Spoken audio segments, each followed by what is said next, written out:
안녕하세요. 손마입니다. 오늘은 우리가 한번 거절감에 대한 이야기들을 좀 나눠보려고 합니다.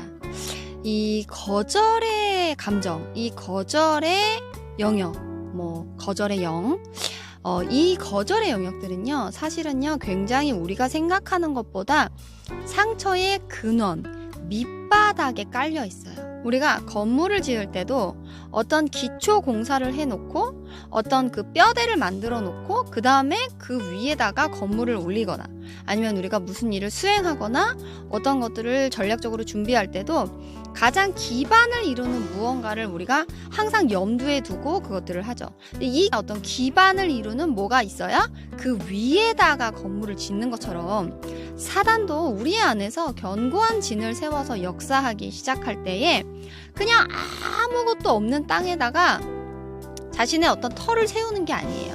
그들이 발판을 꽂고 올라가려면은요, 성을 점령하기 위해서 그 발판을 꽂을 수 있는 땅이 필요하죠.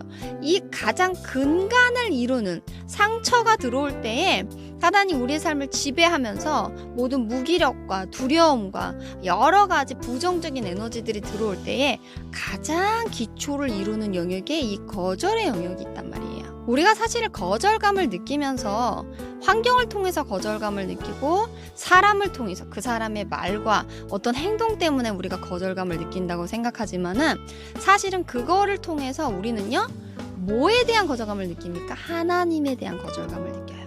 그래서 하나님이 사람을 통해서 나를 거절했다, 하나님이 이 환경을 통해서 나를 거절했다, 이렇게 느끼게 되는 것이죠. 거절감이 있는 사람들이 거절의 환경을 만났을 때에 그 거절의 환경을 통해서 하나님을 향해서 거절감을 가지고 있던 것들, 그 내면에 있는 그 기초들이 드러나게 되는 거거든요. 그래서 이러한 거절의 영의 핵심은 뭐냐면 가장 기본을 이루고 근간을 이루고 우리의 존재에도 우리의 존재의 근간이 되시는 분이 누굽니까? 예수 그리스도잖아요. 우리의 존재의 근원이 되는 분이 하나님 아버지잖아요. 그러니까 그 거절에 대한 영역이 가장 밑바닥에 쌓이다 보니까 우리의 존재를 이루는 가장 기반이 되는, 가장 근원이 되는 그 하나님에 대한 어떤 관점과 감정과 연결이 되어 있다는 거, 굉장히 깊이 맞닿아 있는 거죠. 그래서 그걸 비틀고 그걸 왜곡시키기 위해서 사단은 거절의 영을 우리한테 심어주는 거를 굉장히 필사적으로 한단 말이에요. 거절을 통해서는 가장 밑바닥이 비틀어지기 때문에, 거절을 통해서는 가장 근원적인 부분에 있어서 뭔가를 잘못 만들 수 있기 때문에, 뭔가 그 가장 밑바닥에 거짓말을 심어줄 수 있는 거죠. 나 자신에 대해서, 그리고 하나님에 대해서. 그러니까 가장 밑바닥이라고 하는 건 뭡니까? 우리의 존재란 말이에요. 우리의 존재 안에 거절감이 들어오게 되는 거죠. 거절의 영역이라는 것은 우리를 둘러싸고 있는 무언가가 아니라 우리의 존재 안에 들어온다는 거예요. 거절의 영이 우리 삶에 들어오게 되면 나는 너의 무언가가 싫어, 나는 너의 말투가 싫어, 나는 너의 그런 성격이 싫어, 나는 너의 그런 표현이 싫어, 난 네가 입은 그 옷이 싫어, 이게 아니라 난 너가 싫어, 너가 입었기 때문에 그 옷도 싫고, 난 네가 표현하는 그 자체가 싫기 때문에 너의 표현력이 싫고, 이해되시죠? 나는 너라고 하는 캐릭터 자체가 싫기 때문에 너의 성격도 싫은 거야 라고 된다는 거예요. 그러니까 뭐예요? 너의 무언가가 싫어가 아니라 그냥 너가 싫어, 이렇게 되는 거죠. 그것이 바로 거절의 영이 갖고 있는 놀라운 파워예요. 사망으로 이끌어가는 놀라운 파워예요. 그러니까 이 거절의 그라운드가 없으면 사단이 사실은 쉽게 자신의 그 스트롱홀드, 그 견고한 진도 세울 수가 없다는 거죠. 그래서 이 부분을 치유하는 게 굉장히 중요하고 가장 강력한 거예요. 그래서 오늘 그것에 대해서 한번 나눠보려고 합니다.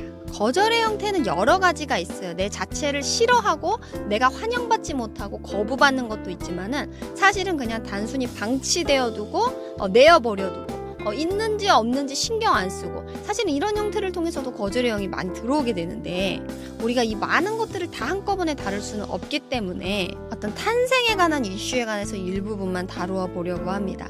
제가 아까도 말씀드렸지만 거절의 영이라고 하는 것은 그라운드라고 했죠. 이 그라운드, 밭이 있어야 뭐를 심고 그것이 자라나고 열매를 맺는 것처럼 사단이 우리 삶을 지배하기 위해서, 우리 삶을 무력하게 하고 우리를 통해서 하나님 나라가 확장되는 것을 막기 위해서 필사적으로 이 기초공사를 하게 되는데, 여기에 거절의 영이 역사한단 말이에요. 이것이 그렇기 때문에 탄생과 관련된 이슈가 굉장히 많습니다.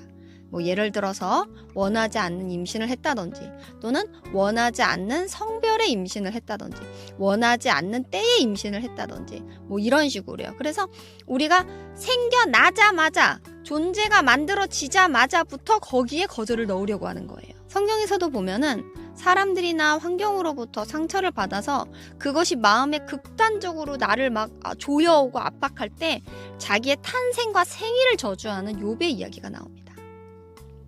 그 후에 욥이 입을 열어 자기의 생일을 저주하니라. 욥이 말을 내어 가로되 나의 난 날이 멸망하였었더라면, 말을 배웠다 하던 그 밤도 그러하였었더라면 이라고 말하고 있어요. 그래서 오늘은 특별히 이 탄생과 관련해서 거절의 영을 치유하시는 하나님에 대해서 이야기를 좀 나누어 보려고 합니다.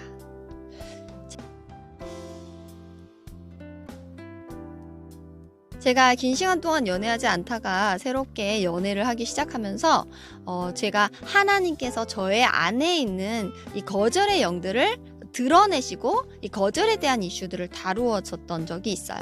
그래서 그것에 대해서 좀 우리가 나누어 보려고 합니다. 제가 남자친구를 만나면서 저의 생일이 올 때마다 저는 12시 땡 하면 뭔가 저를 기다렸다는 듯이, 12시 땡 하면 뭔가 내 생일을 너무너무 기다렸다는 듯이, 정말 날만 세고 손가락만 꼽으면서 내 생일이 오기를 기다렸다는 듯이 그렇게 축하해 주기를 원했어요. 그래서 제가 12시 땡 되면 우리 남편이, 이제 그때 남자친구였는데 무슨 선물을 준비해 줄까, 어떤 이벤트를 해줄까, 막 이런 거에 대해서 막 기대하고 굉장히 막 궁금해하고 막 이러고 있었는데, 사실은 생일이 12시가 땡 돼도 아무 일이 일어나지 않는 거예요. 그래서 제가 막 장난으로 지금 집 앞에 있는 거 다 알아 이러면서 예, 나가면은 막 촛불들이 막 화려하게 켜있고 막 그 촛불 속에 빛나는 막 우리의 막 사진들과 막 이런 게 있을 거라고 생각을 했던 거죠. 그래서 항상 그렇게 제가 원했던 방식으로 생일 축하해 주지 않았던 남자친구와 많이 싸웠어요. 그래서 연애할 때 생일이면은 항상 한 반나절 동안 토라져 있고 싸우고 힘들고 그러다가 그냥 밥 한 끼만 먹고 그냥 끝나고 그랬던 기억이 나요. 결혼을 하고 났는데 첫 번째 생일이 돌아왔어요. 그래서 제가 여지없이 우리 남편이 나의 생일을 손꼽아 기다렸기를 막 간절히 기대하면서 12시가 땡 하면 이제 결혼까지 했으니까 뭔가 특별한 이벤트가 있겠지. 우리 아파트 그 동을 나가면 뭔가 마당에 뭔가 화려한 나를 위한 뭔가 이벤트가 많이 있을 거야. 이런 생각들을 한참 하면서 12시가 땡 하기를 기다렸는데 아무 일도 일어나지 않는 거예요. 남편은 제 방에 들어와서 생일 축하해 라고 얘기하면서 오늘 우리 행복하게 보내자 라고 얘기를 했는데, 저는 그게 견딜 수가 없이 너무 서운한 거예요. 그래서 막 싸우고 토라지고 그러다가 새벽 2시가 돼서 막 집을 나가고 집을 나가겠다 그러고 너 우리 남편이랑 안 산다 그러고 막 그런 이야기들을 했었어요. 이렇게 생일 때마다 제가 괴로웠던 부분들에 대해서 하나님이 말씀하시기 시작했어요. 하나님, 제가 이렇게 생일 때마다 괴로운 이유가 무엇입니까? 제가 주님 앞에 나아가야 했어요. 하나님, 제가 이렇게 생일 축하받기를 기대하는 마음, 사랑하는 사람이 나의 생일을 막 환영해주고 너가 이 생일날 너가 태어나서 너무 기뻐, 너와 나한테 이게 너무 특별한 날이야, 이렇게 해주기를 이 기대하는 마음이 현실적인 수준을 넘어서서 계속해서 이 기대하는 마음이 실망과 이런 것들로 계속 결론이 나는데, 주님, 저의 마음의 중심에 무엇이 있는지 보여주십시오. 제 존재 안에 무엇이 계속해서 이 생일에 대한 이슈 가운데 저를 무기력하게 하고 뭔가 분노하게 하고 뭔가 이 거절에 받은 마음에서 뭔가 헤어나올 수 없는 그 이유를 보여달라고 주님께 기도하기 시작했어요. 그때 주님께서 저에게 이런 것들을 보여주셨어요. 제가 너무너무 생일마다 부모님께 축하받고 싶었던 것. 물론 우리 부모님께서 저를 많이 사랑해 주셨고 생일마다 저에게 선물을 주셨죠.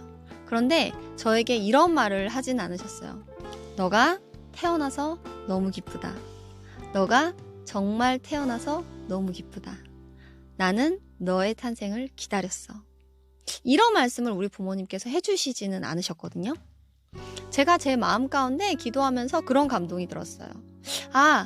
아빠가 나한테 카드로 생일 선물도 사주고 백화점에 가서 긁기도 했지만 한 번도 나에게 나의 탄생과 나의 존재 자체에 대해서 축하해주지 않았다.